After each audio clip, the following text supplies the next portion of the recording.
Well, I'll tell you, it was like a lifetime ago.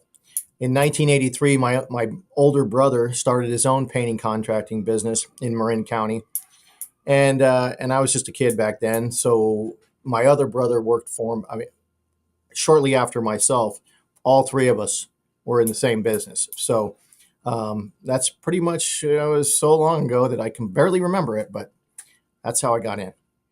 Well, it really comes down to limitations. I was limited to an hourly wage.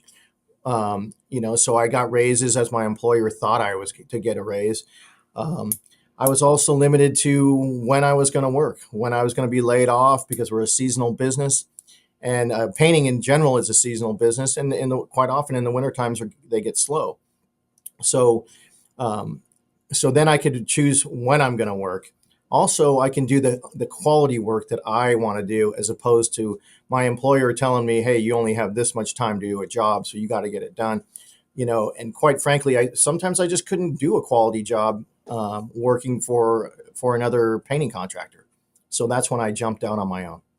I'll tell you the number one thing I enjoy the most is the customers' faces when they were looking at their old tired house with caulking and dry rot and everything, and just the weight that it puts on you. You need to paint your house. You need to maintain your house. When they see that house looking brand new or practically brand new at the end of the job, and me walking them through the steps and keeping in touch during the job, before, during, and after, um, it's very satisfying. Because in my trade, the paint trade, that is, you really see you see your work as opposed to a plumber. Okay, the drain doesn't work.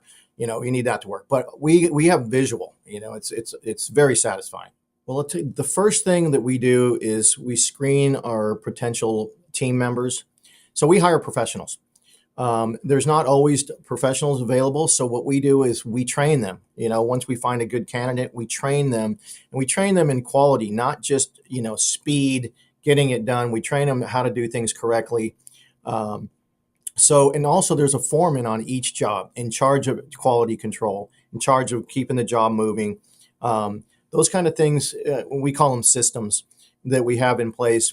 Plus, I come personally and look at the job and make sure it's being done right during the course of the job. Also, one of the other things is the materials, the paint, the primers, and the caulking, the three key components to a good paint job, besides the prep work, of course. But the quality ingredients that go into the paint job is what we really we strive to find the best, because in California everything's changing. Well, there was a customer that always comes to mind, a couple, Ann and Jim. Well, Ann was a retired school teacher, and Jim was a retired professor. What was he? He was a professor at Hayward University. Super nice people up in Ruby Hills.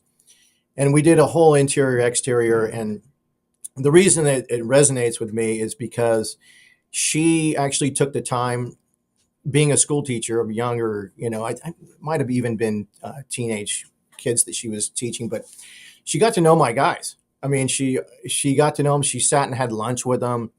Pretty much got to know them. Some of them better than I know them. I mean, she was just one of those great people. Well, she ends up writing a short story about us, and published it in one blurb in a short story book of hers. As a matter of fact, this is it right here. Um, so that was very cool. I mean, she ranted and raved about my main foreman, Rick, which everybody does. And he's been here for like 19 years now. He's been here forever. We have a lot of long-term team members working with us. But that couple, they were just fantastic. I can't say enough about it.